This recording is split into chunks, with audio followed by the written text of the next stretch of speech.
Yeah, bem-vindo a Minecraft. Aí, meu amigo, na jornada desse game ficará surpreendido. Sinta liberdade para poder criar apenas qualquer coisa que puder imaginar.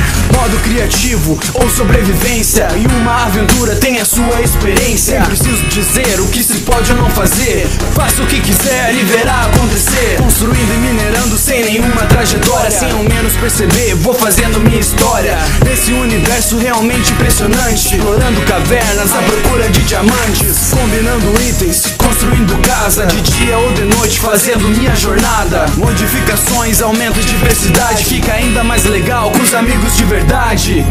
Yeah, Minecraft, você conhece? No mundo de blocos faço qualquer criação, onde o único limite é a imaginação. Yeah, Minecraft, você conhece?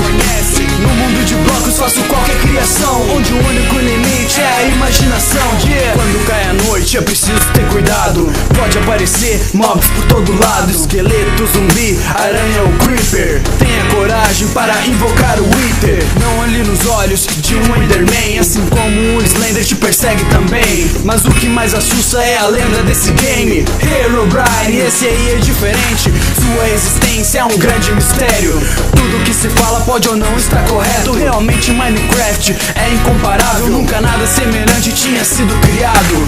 Recorde de vendas, grande inspiração, alcançando os da antiga e da nova geração. Vai falar de gráfico, mano, dá um tempo. Ninguém nunca reclamou de jogar Super Nintendo. Yeah, Minecraft, você conhece?